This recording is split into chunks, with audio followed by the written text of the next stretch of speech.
All right, Lauren, last night a Rescue 4 investigation exposed an adoption agency accused of taking people's money, a lot of money, but not giving them a child to adopt. That's right. The man who ran the agency is now on the run from authorities, and this morning we have some new information on the case.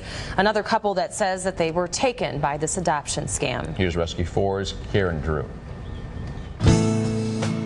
Jeff and Dawn Jarima had always wanted to be parents. After the in vitro, that was very emotional. My wife was all, and all the medications and the drugs and all the stuff that you got to take to do that. It was a very tough time. And after that, I says, well, maybe it's really not meant to be. But Dawn desperately wanted to be a mom. So the Chesterfield Township couple decided to adopt and work with the Adoption International program run by this man, Orson Mozes. Looking back, they say, it's a decision they'll regret forever. One of the other victims in the case described him perfectly as an emotional rapist. This was the child they were planning to adopt. They named him Connor. I guess kind of like an ultrasound. When you see your baby for the first time, it's like, wow.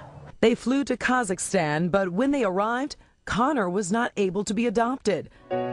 Christy and Flint Schultze from Hillman, Michigan say they too were victims of Adoption International program and Orson Mozes. They were set to adopt this little boy from Kazakhstan, but after getting all their paperwork ready and paying thousands and thousands in fees, the adoption fell through and there was no refund. Both couples left with empty cribs and broken hearts. Come to find out, they weren't alone. 62 other families went through similar situations and have since filed a class action lawsuit against Orson Mozes. But Mozes has not been arrested because he took off. He's been on the run for months, and authorities are worried he might set up another adoption agency. The search for him so serious, he's listed on America's Most Wanted. While authorities search for Mozes, they also are reminding want-to-be parents to be on the lookout for some red flags. Be careful if an agency promises a specific child early on. And you should not be asked to send money right away to, quote, hold a specific child.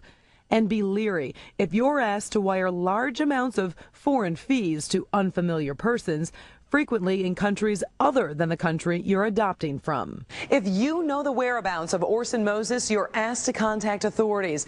Investigators say he has scammed 62 families, and odds are he will try again. Also, remember to pay attention to red flags and trust your gut feeling.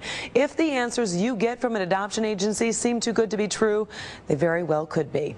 Karen Drew, Rescue 4 investigators. It's just so upsetting to think that anyone could use a child to take advantage of a couple. It's such an emotional process. Well, you know how high their hopes were getting. Absolutely. To the anticipation of actually getting to know that child through pictures and things. Let's hope they can find this guy.